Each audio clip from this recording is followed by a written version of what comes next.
Sur la chaîne Le Mandataire Efficace. Aujourd'hui, on va voir comment prospecter sans prospecter. Allez, c'est parti!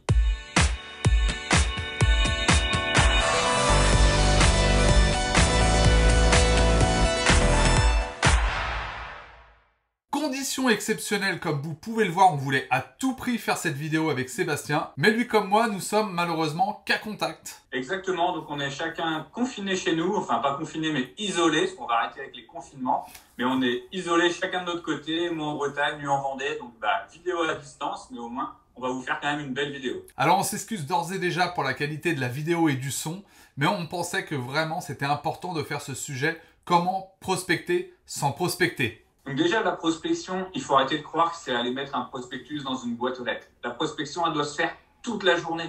On est sans arrêt en représentation à montrer notre métier. Donc en permanence, vous devez être en train de dire aux gens que vous croisez, à vos amis, aux personnes à la caisse, au magasin, à toutes les personnes que vous pouvez voir dans une journée, que vous êtes conseiller immobilier. C'est une forme de prospection, c'est ce qui va vous amener de la notoriété. Et c'est grâce à cette notoriété que la prospection devient utile. D'ailleurs, bien souvent, on entend des gens qui nous disent « Oh, je suis dégoûté, mon voisin, ou peut-être pas forcément mon voisin, mais la personne au bout de la rue, je lui parle quand même régulièrement, je lui dis souvent bonjour, elle a mis sa maison en vente chez telle et telle agence, mais pas chez moi. » Peut-être tout simplement parce que vous ne l'avez pas dit plusieurs fois et répété régulièrement.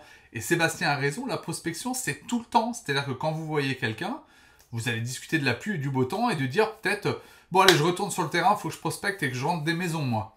Comme ça, les gens dans leur tête, même si vous ne l'avez pas dit, est-ce que tu as quelque chose à vendre, ils savent que vous êtes conseiller immobilier et que potentiellement, ils peuvent vous confier leurs biens immobiliers. Exactement. Le but, ça va être vraiment de continuer à faire de la prospection, donc d'être connu et reconnu sur votre terrain, parce que c'est le but de la prospection. Mais arrêtez d'être comme tout le monde.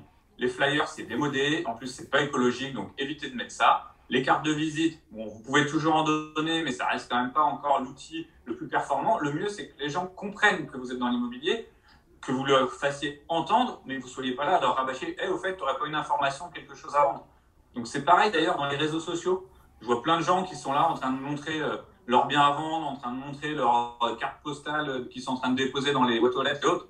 Non, montrez un petit peu juste des petits détails. Vous pouvez prendre un détail, tiens, ça je l'ai vu en prospection, vous marquez juste ça. Olivier le fait très bien avec des belles photos de la mer quand il va en prospection. Il met des belles photos et il dit, bon, vu en prospection. Les gens comprennent qu'il est conseiller immobilier, il n'a pas besoin de le rabâcher toutes les 5 minutes, puisque c'est pas forcément agréable pour quelqu'un d'entendre toujours « Ah, je suis conseiller immobilier ». C'est exactement ça, quand on dit comment prospecter sans prospecter, vous prospectez sur les réseaux sociaux. Mais vous n'êtes pas en train de prospecter dans le sens où vous faites des messages un petit peu publicitaires en permanence en disant « Tiens, d'ailleurs, si vous avez des maisons, tiens, j'ai cette maison, je l'ai rentrée dans tel quartier. D'ailleurs, si vous en avez une à vendre, tiens, j'ai donné, je sais pas, un chèque cadeau à tel client. D'ailleurs, sachez qu'on paye. » Non, c'est-à-dire que ça, c'est pénible. C'est vraiment de la prospection agressive. Et comme le dit Sébastien, quand les gens vont sur les réseaux sociaux, ils y vont pour se détendre. Donc, il faut qu'ils voient des choses intéressantes. Donc, moi, par exemple, effectivement, quand j'y vais, je vais prendre des photos de la mer et je vais dire entre deux rendez-vous, par exemple. Ce qui est vrai, hein.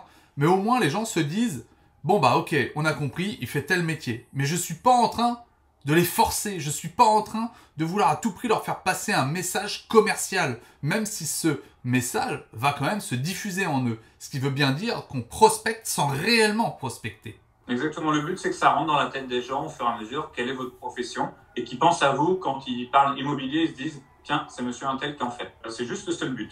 On peut prospecter, comme on vous a dit, voilà, éviter les flyers. Les réseaux sociaux, évitez d'y aller trop franchement aussi. Et si ça vous intéresse, dites-nous en commentaire. On vous expliquera comment prospecter grâce à la pige sans faire de pige. Puisque la pige, c'est aussi une forme de prospection qui est plus directe puisque c'est des choses à vendre. Mais il y a une méthode où on peut y aller complètement à l'opposé, faire une pige et que les clients que vous appelez ne savent même pas que vous êtes en train de faire une pige. Et ça, vraiment, mettez-le en commentaire si vous voulez vraiment qu'on vous fasse une vidéo, mettez des commentaires là-dessus. Et partagez cette vidéo, s'il y a pas mal de partages, on n'hésitera pas à vous faire une petite vidéo astuce là-dessus. Et puis vous savez, dans la prospection aussi, il y a la prospection des commerçants. Alors, si vous prospectez en prospectant vraiment, on va dire, vous allez voir les commerçants, vous lui dites bonjour, vous lui achetez une baguette et vous déposez vos cartes de visite. Ça, pour moi, c'est de la prospection pure et c'est de la prospection inutile. Ça ne marchera pas. Vous n'allez pas forcer un commerçant à parler de vous juste parce qu'il a accepté de mettre dans sa vitrine 3 cartes de visite sur un support. Par contre, prospecter sans prospecter, ce qu'on entend par là, c'est que vous pouvez aller discuter régulièrement avec ce commerçant. Déjà, lui acheter des choses parce que, idéalement, il faut consommer local pour pouvoir être connu dans votre secteur. Si vous consommez complètement sur un autre secteur, ne vous attendez pas à avoir des retours des commerçants. Et donc, prospecter sans prospecter, pour moi, c'est acheter et consommer localement, discuter avec ces gens-là et vous verrez, vous n'aurez même pas besoin de laisser vos cartes de visite, ils penseront à vous. Et donc, oui, c'est bien de la prospection sans forcer. Encore une fois, on est vraiment désolé pour la qualité de cette vidéo, mais on voulait vraiment vous la faire avec Sébastien.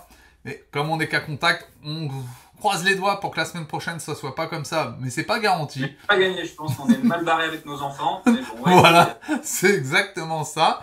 Mais bon, on va essayer. Mais de toute façon, au pire, on fera une vidéo quand même sous ce format-là. Je sais pas aussi si vous l'avez vu, on l'a mis un peu sur les réseaux sociaux.